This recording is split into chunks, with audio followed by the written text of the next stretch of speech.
اب جہاں پر ان کی عام گزرگاہ گھنٹیوں والے یہ جانور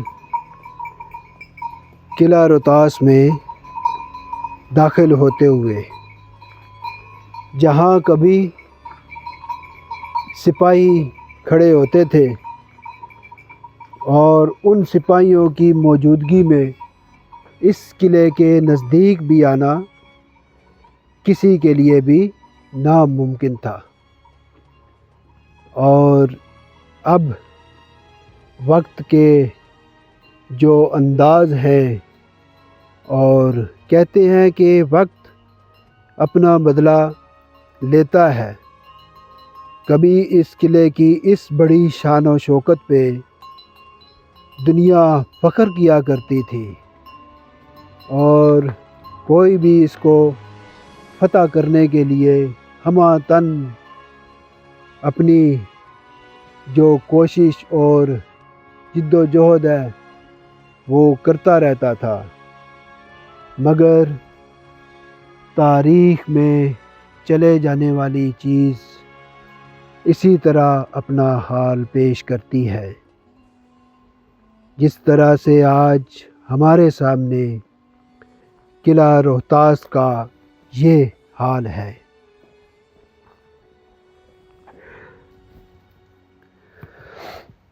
جب انسان کے پاس طاقت ہو تو اس کا استعمال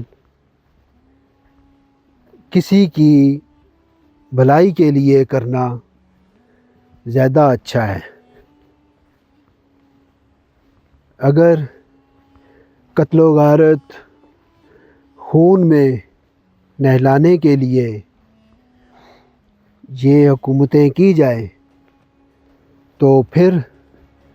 آخر ایک دن ان کا انجام ایسا ہی ہوتا ہے جیسا یہ عظیم الشان تاریخ کا قلعہ ہمارے سامنے اب بالکل حسرت و یاس کی ایک تصویر بنے ہوئے کھڑا ہے۔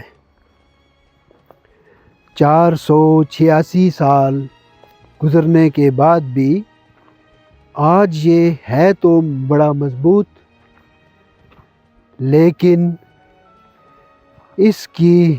جو حسرت ہے وہ دیدنی ہے۔ جب کبھی یہ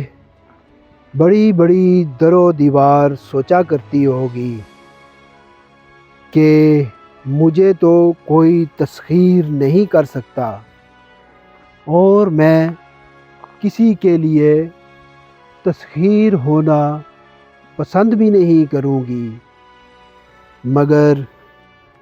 وہ وقت زیادہ طاقتور تھا اور آج اسی وقت نے یہ بدلہ لیا اور یہ بالکل ماضی کی تصویر بن گیا۔ اس کی یہ بڑی بڑی کالی دیواریں ہمارے سامنے جن کو ہم دیکھ رہے ہیں، کبھی یہاں پر ایسی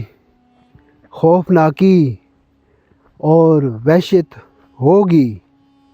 تلواروں کی، تیروں کی، نیزہ بازوں کی اور بڑے بڑے سورماؤں کی، کہ ہم تو اس دنیا پر مسلسل حکومت کے لیے آئے ہیں، مگر کسی کو کیا پتہ کہ یہ دنیا عارضی ہے اور اس میں رہنے والے ہمیشہ فانی کی طرف جائیں گے۔ رہے نام اللہ کا جس نے پیدا کیا اس دنیا کو اور اس فانی دنیا میں یہ حسرت و یاس کی ایک بڑی تصویر ہمارے سامنے۔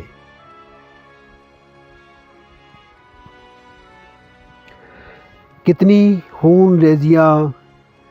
ان بڑی بڑی دیواروں کے رازوں میں، کتنی خون ریزیاں اور کتنے بے گناہ مارے جانے والے ان بڑی بڑی دیواروں کے دلوں میں راز ہیں، جو راز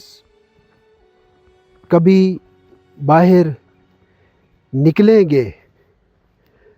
اور وہ دن بھی آ جائے گا جب یہ اپنے اندر ہونے والے بڑے بڑے ظلم و ستم کی داستانیں بیان کرے گی۔